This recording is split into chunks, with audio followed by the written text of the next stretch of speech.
Carlinhos. Ele também falou desse projeto de 8 milhões. Pelo jeito, essa votação aí de 8 milhões vai ser lembrada por muitos, muitos anos, né?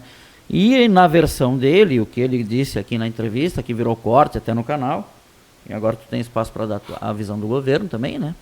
Ele falou que eles rejeitaram porque não vinha descrito aonde seria aplicado os 8 milhões, quais ruas seriam aplicados ou em que seria aplicado. Inclusive, o Carlinhos, durante a entrevista, referiu que teve uma sessão que foi o hoje vereador, na época vice-prefeito Sidney.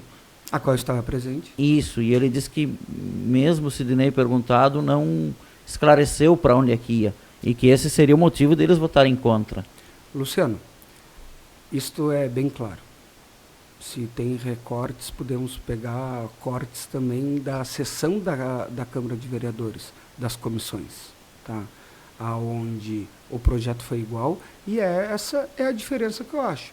Legislar é uma coisa, executar é outra. Uhum. Quando tu manda um projeto, o que tu estás mandando para a Câmara?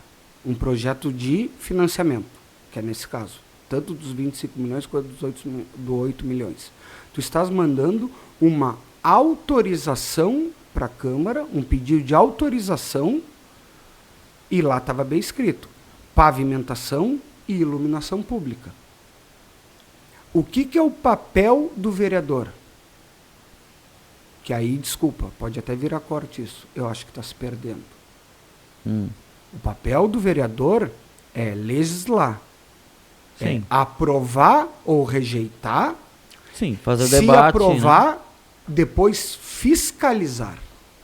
Tu nunca vai mandar um projeto de um financiamento de 8 milhões e dizer, eu vou asfaltar a rua tal, a rua tal, a rua tal, do número tal ao tal.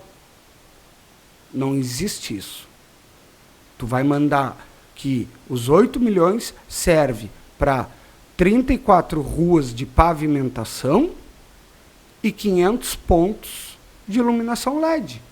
Qual é o papel da Câmara de Vereadores? Fiscalizar se foram realizadas as 34 ruas, quais foram, porque é o executivo que decide e qual tem a prerrogativa de decidir, e a prerrogativa do vereador é fiscalizar se o dinheiro que foi aprovado por eles foi investido. Mas não é decisão do vereador dizer eu quero essa rua ou eu quero aquela. Isso é o executivo que faz.